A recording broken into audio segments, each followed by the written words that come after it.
આપણે બધા જ લખીએ છીએ, બરાબર ને? પણ શું ક્યારે એવું વિચાર્યું છે કે આપણા હાથથી જે લખાય છે એની પાછળ પણ કેટલાક છુપાયેલા નિયમો હોય છે? આ ખાલી અક્ષરો નથી, આ તો એક આખી સિસ્ટમ છે. આ અનુભવ તો બધાને થયો જ હશે. કોઈકના અક્ષર જુઓ તો લાગે કે જાણે મોતી ગોઠવ્યા હોય, અને કોઈકના અક્ષરો એવા હોય કે જાણે કોઈ કોયડો ઉકેલતા હોઈએ. પણ આવું કેમ? આટલો ફરક શા માટે પડે છે?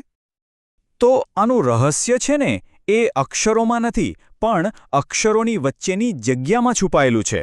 હા, તમે બરાબર સાંભળ્યું, પેલી ખાલી જગ્યા. અને આ જ આપણા આજના વિશ્લેષણનો મુખ્ય મુદ્દો છે. તો ચાલો જોઈએ કે આજે આપણે કયા કયા મુદ્દાઓ પર વાત કરવાના છીએ. આપણે શરૂઆત કરીશું સ્કૂલના નિયમોથી. પછી જોઈશું કે આની પાછળનું વિજ્ઞાન શું કહે છે, વાસ્તવિક જીવનમાં લોકો આ વિશે શું વિચારે છે, એના છુપાયેલા અર્થો શું હોઈ શકે, અને છેલ્લે આજના ડિજિટલ યુગમાં આ બધું ક્યાં ઊભું છે. ચાલો, તો સૌથી પહેલાં વાત કરીએ પાયાની. યાદ છે સ્કૂલના દિવસો? આપણને સારા અક્ષરો માટે કયા મૂળભૂત નિયમો શીખવવામાં આવતા હતા? જુઓ, આ ન્યૂ સાઉથ વેલ્સના શિક્ષણ વિભાગનું કહેવું છે. અને આમાં એક શબ્દ બહુ જ મહત્વનો છે, સુસંગતતા, એટલે કે કન્સિસ્ટન્સી. વાત ખાલી સુંદર અક્ષરોની નથી. અસલમાં જ્યારે અક્ષરોનું કદ અને એમની વચ્ચેની જગ્યા એક સરખી હોય ને, તો આપણા મગજને કેવી રીતે લખવું એના પર ઓછી મહેનત કરવી પડે છે, અને એ શું લખવું એના પર વધુ ધ્યાન આપી શકે છે. તો સારા અને વાંચી શકાય એવા અક્ષરોના 4 મુખ્ય પાયા છે. પહેલું, અક્ષરોની સાચી બનાવટ. બીજું, એમનું યોગ્ય કદ. ત્રીજું, એક સરખો ઢાળ. અને ચોથું, આપણો આજનો હીરો, સુસંગત જગ્યા. જ્યારે આ ચારેય વસ્તુઓ ભેગી થાય ત્યારે લખાણ એકદમ સરળતાથી વાંચી શકાય છે. હવે આમાં સૌથી રસપ્રદ વાત એ છે કે આ બધા નિયમોનો હેતુ ખાલી સુંદર દેખાતા અક્ષરો નથી. અસલી લક્ષ્ય એ છે કે લખવાની ક્રિયા એટલી સહજ બની જાય, એટલી ઓટોમેટિક થઈ જાય, જેથી આપણું મગજ લખવાની મહેનતમાંથી મુક્ત થઈને જે વિચારો છે, જે આઈડિયાઝ છે, એના પર પૂરેપૂરું ધ્યાન કેન્દ્રિત કરી શકે. સારું, તો સ્કૂલના નિયમોની વાત તો થઈ ગઈ, પણ હવે જરા ઊંડા ઉતરીએ અને વિજ્ઞાન શું કહે છે એ સમજીએ. આપણું મગજ જ્યારે કોઈ લખાણ વાંચે છે ત્યારે એ કામ કઈ રીતે કરે છે, અને એમાં આ જગ્યાનો રોલ શું છે?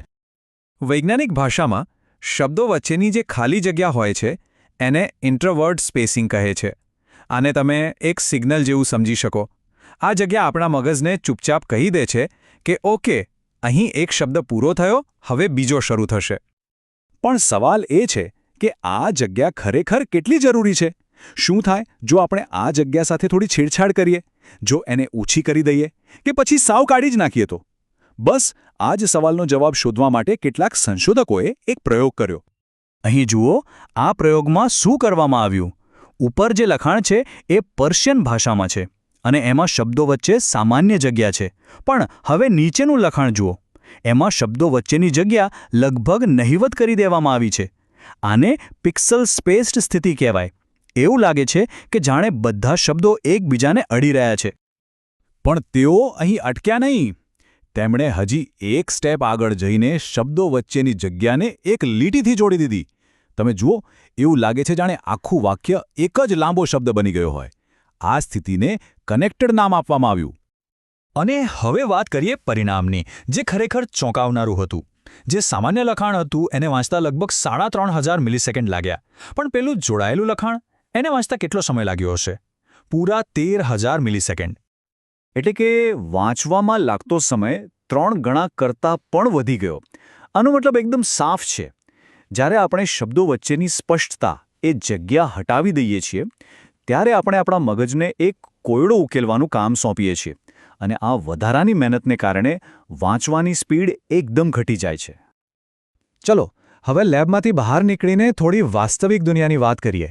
શું સામાન્ય લોકો આપણા જેવા ખરેખર હસ્તાક્ષરની આ નાની નાની વાતો પર ધ્યાન આપે છે? આ જાણવા માટે આપણે ઇન્ટરનેટ પર જરા નજર કરીએ. જોઈએ કે લોકો આ વિશે શું ચર્ચા કરે છે. શું તેઓ પણ અક્ષરોના કદ અને જગ્યા વિશે એટલા જ સજાગ છે? અહીં રેડિટ પર એક કોમેન્ટ છે. એક યુઝર બીજાને સલાહ આપે છે કે નાના અક્ષરોની ઊંચાઈ પર પ્રેક્ટિસની જરૂર છે. તે બધા અસંગત છે. તો જુઓ, લોકો ચોક્કસપણે અક્ષરોના કદની સુસંગતતા પર ધ્યાન આપે છે. બિલકુલ એ જ વાત જે આપણે સ્કૂલના નિયમોમાં જોઈ હતી. અને આ રહ્યું બીજું ઉદાહરણ જે સીધું આપણી જગ્યાની વાત કરે છે. એક યુઝર લખે છે, હું દરેક અક્ષરને થોડો વધુ છૂટો પાડવાનો પ્રયત્ન કરીશ.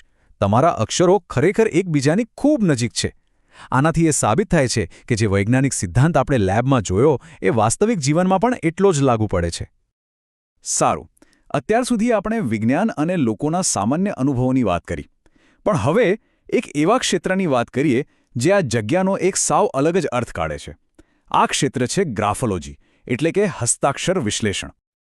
તો હવે આપણી સામે બે દૃષ્ટિકોણ છે. એક તરફ છે વિજ્ઞાન, જે કહે છે કે જગ્યા એટલે વાંચવાની સરળતા, અને બીજી તરફ છે ગ્રાફોલોજી, જે કહે છે કે જગ્યા એટલે વ્યક્તિના સ્વભાવની ચાવી.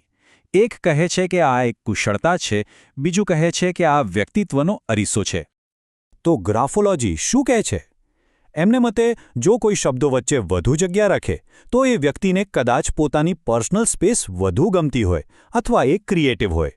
સામાન્ય જગ્યા રાખનારા લોકો સંતુલિત સામાજિક જીવન જીવતા હોય છે, અને જે લોકો ખૂબ જ ઓછી જગ્યા રાખે એમને કદાચ લોકોના સહવાસની વધુ જરૂર હોય છે. ચાલો હવે હાથથી લખવાની દુનિયામાંથી નીકળીને આજના ડિજિટલ યુગમાં આવીએ. શું આ જૂના નિયમો કમ્પ્યુટર ફોન્ટ્સ અને ટાઇપોગ્રાફીમાં પણ લાગુ પડે છે?